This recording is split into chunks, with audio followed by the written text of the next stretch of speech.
joins me. He says his name was improperly searched by the FBI, and they only found out from a footnote in a report. Congressman, thank you for joining me. Congressman, so what happened to you?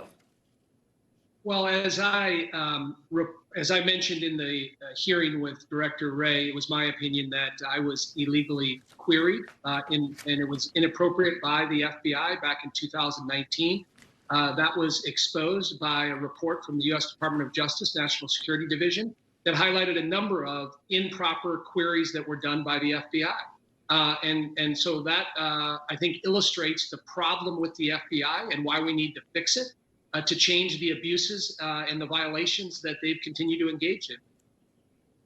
Well, there are a couple problems in my mind about this. First of all, I don't know what they got from you. Secondly is that you learn about it in a footnote. Third is that it's 278,000 times. Apparently it was done improperly, and it was only like we accidentally discovered it when Washington Post spotted it in a lawsuit, that it's not like the FBI suddenly stepped up and said, you know, we're sorry, we did this, we fixed it. I mean, it's only when they get caught with their pants down that you hear from them.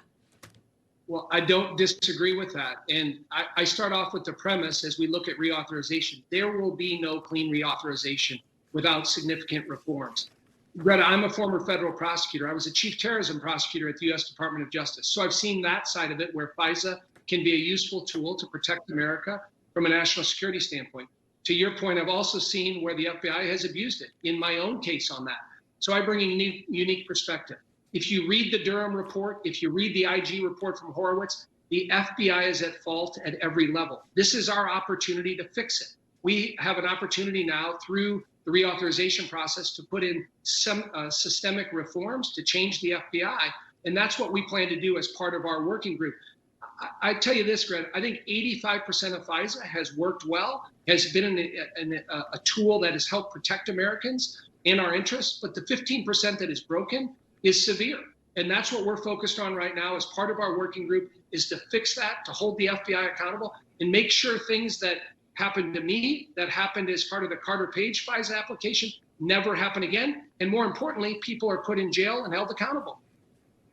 Well, you say 15% versus 85%. In my estimate, it's like 95% of our special agents do unbelievably spectacular work every single day, the field agents. But it's this 5% in Washington that do such a disservice to the American people as well as to all these special agents out in the field. And the fact that they won't even admit when they're wrong. I mean, that's the first step forward to regaining the credibility, is them to stop, like, you know, that it was like pulling teeth for Chairman Comer to get a document, and we don't even know if an unclassified document, I don't know if anything is in it or not. But the whole idea is that the FBI is fighting transparency and fighting trying to own up to its mistakes. And until they do that, they're just going to continue to lose respect, and that hurts the other 95% who are working so hard for us.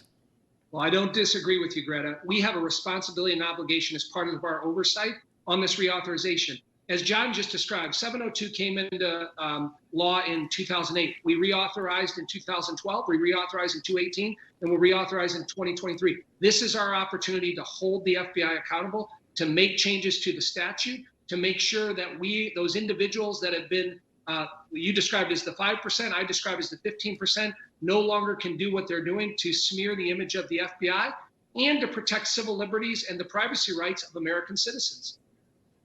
Congressman Darren LaHood, thank you, sir. Thank you, Greta. Federal agencies urge every family to have an emergency radio.